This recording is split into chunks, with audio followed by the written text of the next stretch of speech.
Sí te digo que Pacto por la Justicia creo que hace lo correcto en escuchar de viva voz de estos candidatos que hoy están muy activos políticamente por todos lados, diciendo sus planes y haciendo ¿no? sus verdaderas, dando sus verdaderas alternativas para esto. Pero el tema de la justicia siempre ha sido considerado como uno de las debilidades dentro de nuestra democracia en Panamá. En otros países se ha ido más o menos recomponiendo, unos por la rigidez y un poco la fuerza, pero otros porque sencillamente han entendido que hay que cumplir con las excertas que establecen nuestra Constitución y nuestros códigos que la desarrollan. Entonces siento que es una buena oportunidad para los candidatos presentar una visión de lo que pudiese en su gobierno mejorar el tema de la justicia, desde los nombramientos de todos los que conforman el órgano judicial hasta la reestructuración de ciertos códigos que se han quedado rezagados. Recordemos que la justicia, para los que estudiamos derecho, nos dijeron desde el primer día, la justicia es dinámica, claro, no es estática. Y por eso hay que hacer las revisiones correspondientes, empezando por la Constitución Nacional, que de tiempo en tiempo hay que ojearla y decir, caramba, esto ya se nos quedó un poco atrás. Y de la Constitución es que se desarrollan entonces las leyes y los códigos y que también hay que revisar una vez. Y a su vez, lo más importante, los pactos y convenios internacionales que también tienen que estar acorde con nuestra legislación interna. En esos primeros 100 días, ahorita que conversaba con el señor José Raúl Mulino, candidato a la vicepresidencia de la dupleta, Ricardo Martinelli, RM, ¿cuáles debieran ser esos pilares? Porque vamos a tener urgentes e importantes para trabajar. Para esto, rodearse de los mejores definitivamente, de personas con mucho compromiso, capacidad y ese espíritu de servir, de querer hacer las cosas mejor. Esa hoja de ruta, habiendo usted siendo presidente de APEDE, estuvo también en la Comisión de Derechos Humanos, o sea, tenemos tantos temas en paralelo que nos hemos quedado cortos, señor Troncoso, que cuál debiera ser esa agenda o cuáles los pilares que deben estar incluidos en esos 100 primeros días, entendiendo que tenemos un desempleo ahorita mismo que logramos bajar después de pandemia, pero todavía se mantiene en números que preocupan al panameño. Que tenemos la posibilidad de perder el grado de inversión probablemente para marzo de este año, que nuestra deuda es grande, que tenemos a la Caja de Seguro Social ya allí con el pitito en sus últimos momentos. Entonces, ¿cómo elaborar esa hoja de ruta real? Que nada más no lo diga en campaña, sino que sea fácil de ejecutar. Bueno, la pregunta tiene muchas dimensiones, ¿no? Pero le empiezo diciendo que la APEDE ha hecho incluso CADES que han tocado el tema justicia, que han tocado el tema del ordenamiento jurídico de nuestro país. Creo que una de las cosas que han dicho y han propuesto los últimos, yo diría que 6, 7 presidentes es: vamos a reformar la Constitución, porque se han dado cuenta que una Constitución de 72 y que fue mejorada un tanto con el tema del capítulo del canal, pues no ha sido suficiente, sino que hay una revisión. Incluso creo que Ricardo Martinelli nombró una comisión de notables, los cuales hicieron un trabajo muy importante y quedó archivado. Pero el trabajo fue muy bueno. Estos notables, caramba, se dejaron casi un año de su vida profesional y la invirtieron en ese documento. Yo creo que es un documento que serviría como una referencia para el cómo. Es ahí donde todo se tranca, que la paralela, que la originaria, o sea, comienza este debate tan tonto. Pero debe hacerse al menos en el primer año. Se lo pregunto porque Laurentino Cortizo en campaña lo prometió. Pero estamos terminando. Bueno, sí, pero hablo del último gobierno. Varela también habló de lo mismo. Pero ¿por qué nos cuesta tanto? Y es una constitución que ha estado tan emparchada y que probablemente parte de las soluciones a esa pregunta que tenemos en redes sociales está precisamente ahí, en esa parte. Luego tenemos otra tarea pendiente que ya no va a quedar para estas elecciones porque ya las reformas al Código Electoral se hacen justamente pasado el periodo de elecciones. Termina el 5 de mayo, debe iniciar nuevamente la comisión electoral para revisar todos los puntos. Comisión Nacional de Llega a la Asamblea, se cambia. Entonces, seguimos viendo que muchos aspectos en materia de justicia siguen siendo trabajados a imagen y semejanza de algunos sectores, cuando en realidad debe mejorarse. Entonces, uno que piensa como panameño, todos hablan, pero a ninguno le conviene hacerlo, porque con eso controlas a diputados, controlas a ciertas figuras políticas, específicamente hablando de las reformas al Código Electoral. La Asamblea tiene un tema pendiente de la extinción de dominio que no se va a aprobar en este periodo. Entonces, son como los grandes temas que allí es donde tú ves el doble discurso, la doble moral. Hablo cosas, pero no hago absolutamente nada, señor Troncoso. ¿Y cómo pretendemos mejorar el empleo si no terminamos de ajustar los temas pendientes de justicia? Sí, es que el tema de justicia está dividido como en los tres poderes. El Ejecutivo, que por ejemplo en su momento sugiere los nombres de los magistrados a la Corte Suprema de Justicia, luego la Asamblea Nacional que tiene que ratificar, y es más, habla de las leyes orgánicas que le corresponde a la Asamblea, luego el Ejecutivo que hace propuestas de reformas a leyes, a nuevas leyes y a mejoramiento de las mismas, y por último el órgano judicial que le toca entonces también hacer sus nombramientos y hacer sus adecuaciones a la norma correspondiente. Pero creo que en el tema con que estábamos abordando, que era el tema constitucional, creo que sí tiene que ser lo más urgente posible. Pero ¿por qué se tranca? A mi modo de ver, es por razones políticas, porque no pueden manejar, por ejemplo, la cantidad de los que van a tener a su responsabilidad de redactar la nueva Constitución, o bien hacer ese gran parlamento para discutir con no sé cuánta gente, ¿verdad?, que levanta la mano y que no termina jamás. Entonces, hay que sugerir una fórmula un poco más expedita y tal. Pero siempre, obviamente, no con la ligereza con que se pretende, sino con un estudio científico y muy profesional del documento que nos va a regir y que posteriormente va a mejorar también los demás códigos, sobre todo el judicial. ¿Cómo encaminar esa ruta para generar empleo? Que es tan importante. En este momento, para los panameños esa es la prioridad. Entonces hemos tenido momentos complicados, los cierres de calle de noviembre del año pasado ocasionaron que muchas empresas tuviesen que desvincular a colaboradores. Muchos se han ido al sector de la informalidad, ya sea porque han emprendido o porque básicamente quedaron sin una oportunidad laboral.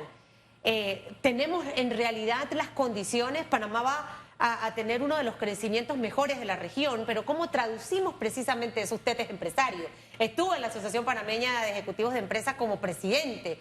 Esta hoja de ruta ya al gobierno le queda, porque ya enero se va la otra semana, señor Troncoso, febrero, marzo, abril y mayo. Bueno, junio y 5 meses. ¿Podremos hacer algo? ¿O cómo debe entrar la próxima administración, no? Bueno, la próxima administración tiene que tener bien su ruta ya diseñada. En el núcleo del desarrollo, el núcleo del desarrollo y el crecimiento es el empleo. Generar empleo es lo que le va a dar al país ese desarrollo y ese empuje que requiere. Aquí, hasta cierto punto, tenemos que hay una discriminación. Por ejemplo, los jóvenes, las mujeres y los de una tercera edad, llamémoslo así, no son sujetos al empleo en este momento. Están tomando otro tipo de decisiones para el mismo. Y siento que que a veces hasta el propio Estado, a través de su gobierno, se convierten en competidores de la empresa privada. Así es. El Estado, a través de sus gobiernos, tienen que ser facilitadores de la empresa privada. Tienen que ser facilitadores del empleo, pero dentro del sector privado. Ahora, también le corresponde al Estado, a través de sus gobiernos, en sus desarrollos, de su planeamiento de expansiones. Hablemos de la basura, bueno, ahí hay una posibilidad de generar nuevos empleos a través de la contratación de la empresa privada. Hablemos del tren que estaban ustedes conversando de Panamá. ¿Usted vería bien esa posibilidad? Fue una idea que en la administración de Juan Carlos Varela, cuando salió, le cayeron a prejo limpio. Porque la propusieron los chinos. Los chinos lo ofrecieron. Le dijeron, nosotros se la hacemos. Eso iba a generar empleo. Los chinos sí mantuvieron de que tenía que haber un porcentaje de chinos en la mano de obra. Pero bueno, todo eso se podía, regular, ampliar y tal. Pero había una oferta de algo que iba a redundar en beneficio ¿Sería del país. viable en esta oportunidad retomar este proyecto? Totalmente. ¿Buscar inversiones afuera? Totalmente. Mire, los otros países están haciendo lo que le llaman el canal seco. Canal seco no es más que los trenes que van de una costa a la otra, de un puerto al otro puerto. Eso lo trató, incluso todavía lo tiene a media Estados Unidos. Estados Unidos lo planteó y lo replanteó como una fórmula de hacernos competencia en su momento, hace muchísimos años atrás. No le surtió sus efectos. Hay otros países que lo quieren hacer, creo que Costa Rica y otro más. Pero ese no es la solución, es la nuestra, el canal. Pero también la alternativa de transportar algunas mercancías por los temas perecederos y demás es el ferrocarril. Y si lo tenemos hacia David, hacia Chiriquí, y luego, porque la propuesta de los chinos era, después de David, nosotros nos encargamos de entrar a Centroamérica. O sea, esto era una vía también de desarrollo. Pero bueno, ¿qué pasó? Yo no sé si el tema de la corrupción, fue lo que impidió. Pero quizás todo son lo los demás. temas de los que hay que empezar a hablar, darle la vuelta, enriquecerlo, para que Panamá pueda definitivamente avanzar. Tenemos 8 aspirantes en este momento, oficialmente hasta hoy, a la presidencia de la República. No sabemos si se van a mantener los 8. Algunos panameños dicen en algunas cosas que coinciden positivamente en la estrategia del señor Bukele, en otras no coinciden. Y algunos dicen, es que aquí en Panamá necesitamos a un Bukele panameño, ¿no? Y otros dicen, no, pero en algunas cosas no necesitamos un Bukele porque, dicen, él también tiene algunos rasgos de dictador. El tema es que Ecuador ha dado un giro de 360 grados en muchísimos aspectos. ¿Qué necesita realmente Panamá, señor Roberto Troncoso?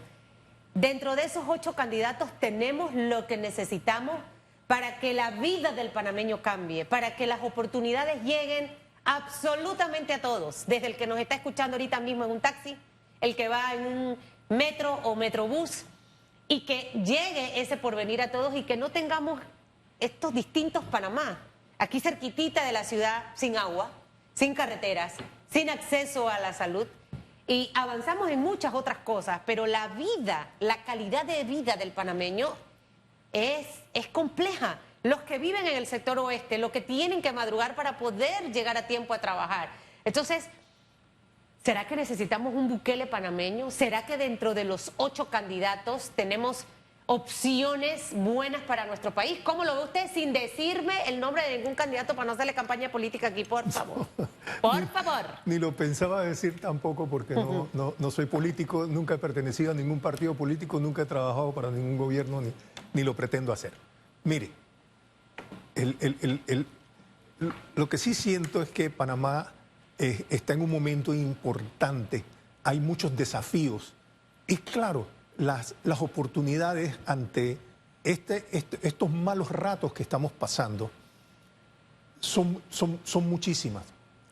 Pero si no podemos tener esa capacidad de atraer la inversión a nuestro país, invitar a las grandes corporaciones a que vengan y ofrecerle lo que están necesitando para poder desarrollar como Panamá como centro estratégico de comunicaciones, no solo por lo del canal, los puertos, las comunicaciones tecnológicas, todo esto.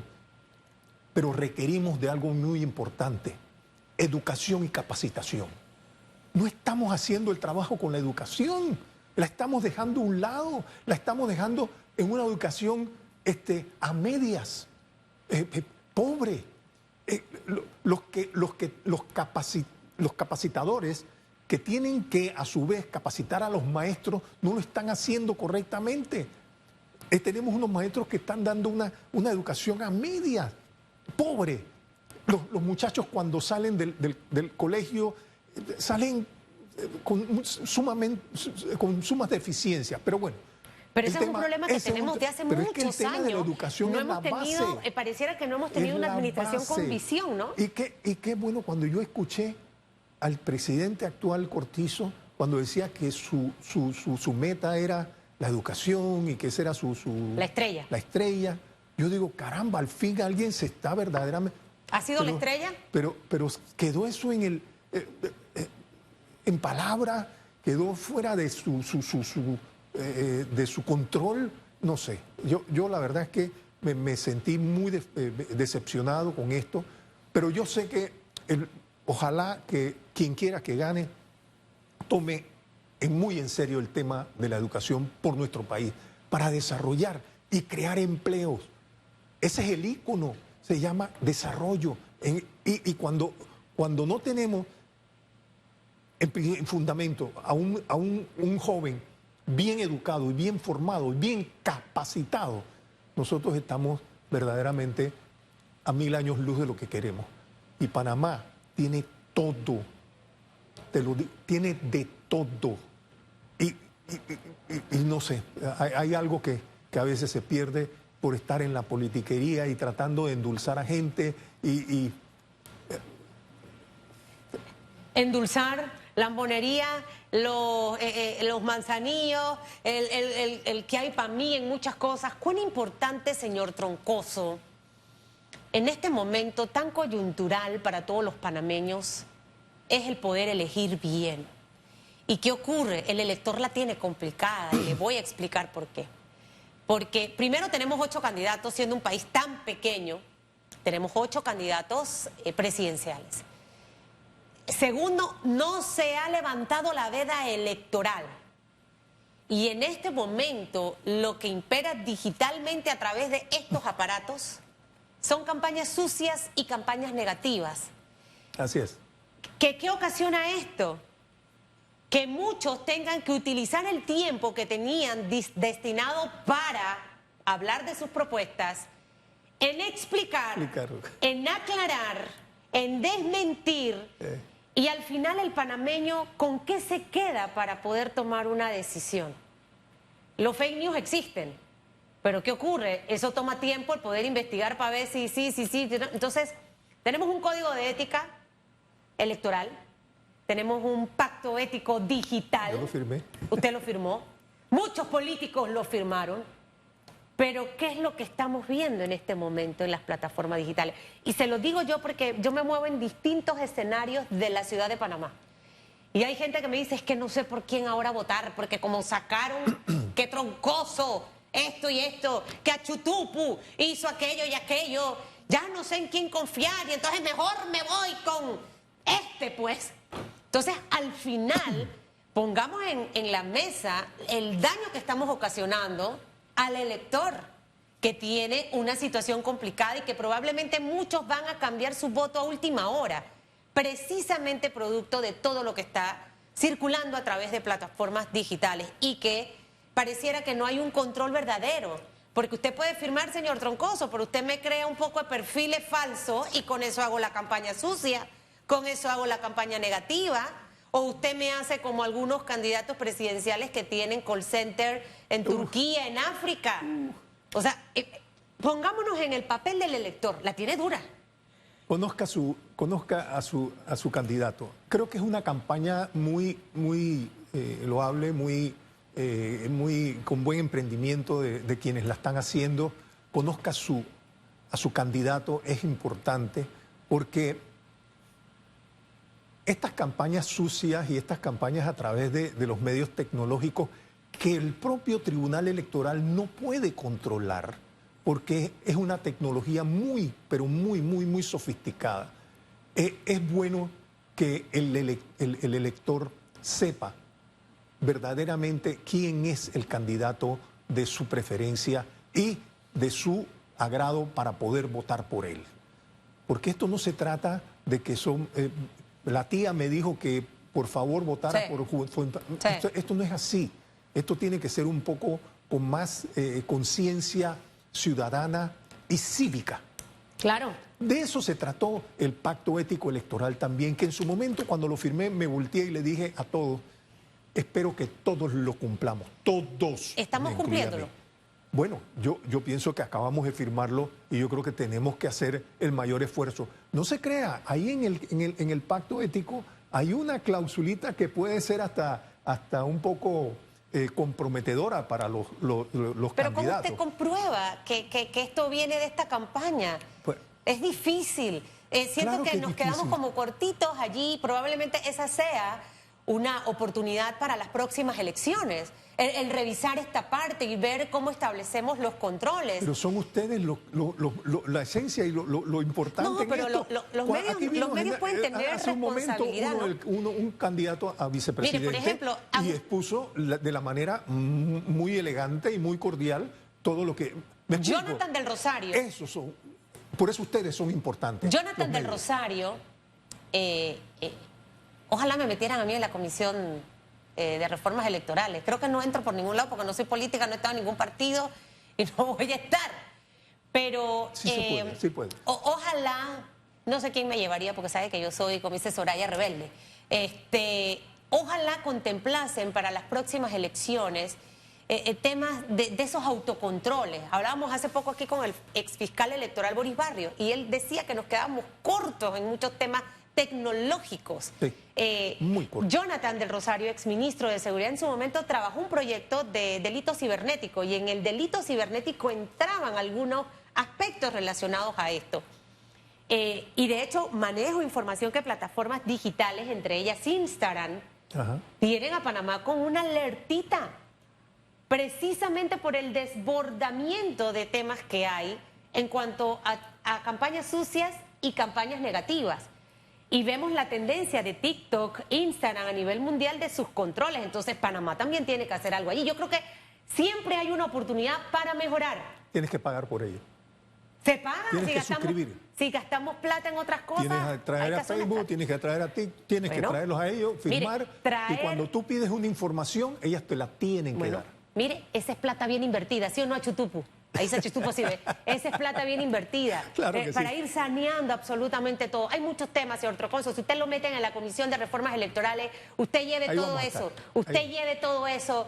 Y también dígale a la Comisión que trate de generar una conexión entre lo que está en esa comisión y la ciudadanía. Nada más no es que va a estar en línea a través de la plataforma o esto. No. Hay que empezar a crear conciencia para que el panameño se involucre tanto en este tema, que así como ocurrió con la mina, se haga una presión tan grande para que lo que se trabaja allí por casi 2 años Así es. se pueda prácticamente aprobar en la Asamblea y que no sufra esas transformaciones monstruosas en el órgano, ¿no? Pero es para tener a la ciudadanía ahí conectada, pendiente de ese tema. ¿Le parece? Los partidos políticos participan. Oye, no les importa. Participan. Tienen que informarle al SUSEN de cada partido No lo van a hacer. todo lo que ahí se está dando. Claro. Cuando llega, lo digo, Lo que y pasa creo es que que te no lo les dije interesa. en una entrevista anterior que me hiciste.